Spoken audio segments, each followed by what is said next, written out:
Kamusta mga ka-Lloyd Sports Zone? Nagbabalik muli ang inyong lingkod para maghatid ng mga pinag-uusap ang balita ngayon sa mundo ng basketball. Bago tayo magsimula, huwag kalimutang mag-subscribe at like para lagi kang updated sa mga latest upload natin. Salamat!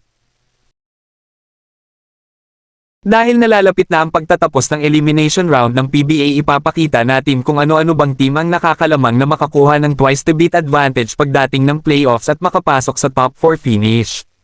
Ang number 1 sa ating listahan na makakakuha ng isa sa mga slots sa twice-to-beat advantage pagdating ng playoffs ay ang NLEX Road Warriors dahil may kartada silang 8 panalo at 3 talo para makahinga sa top 4 finish. Masasabi nating isa ang NLEX sa naging dark horse at nanggulat ngayong Philippine Cup dahil sa performance nila ngayon na pinapangunahan ng leading best player of the conference candidate na si Robert Bolick. Isa sa mga pinatumba ng NLEX Road Warriors ay ang powerhouse na Ginebra at Magnolia sa elimination round. Pangalawa naman sa ating listahan ay ang giant team na San Miguel Beermen. Masasabi nating San Miguel Beermen ang makakakuha sa isa sa 4 na slots pa sa top 4 finish at makakasama ng NLEX Road Warriors na maghahawak ng twice-to-beat advantage pagdating ng playoffs.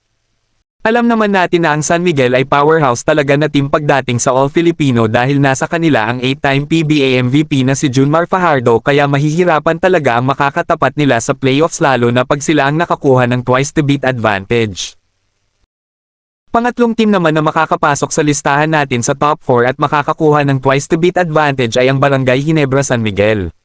Ang Ginebra ang isa sa pinakamalaki din ang chance para makakuha ng slot sa twice-to-beat advantage dahil sa quotient na hawak nila.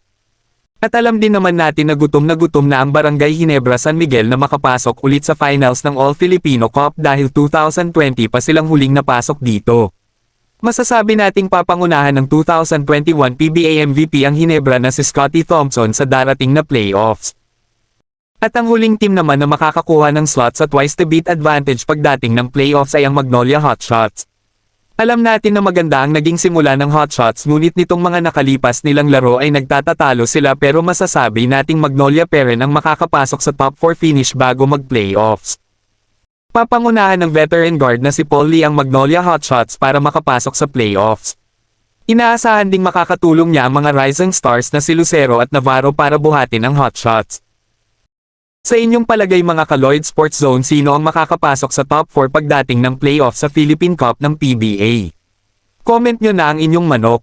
Bago matapos ang ating video, huwag kalimutang mag-subscribe at like para lagi kang updated sa mga latest upload natin. Salamat!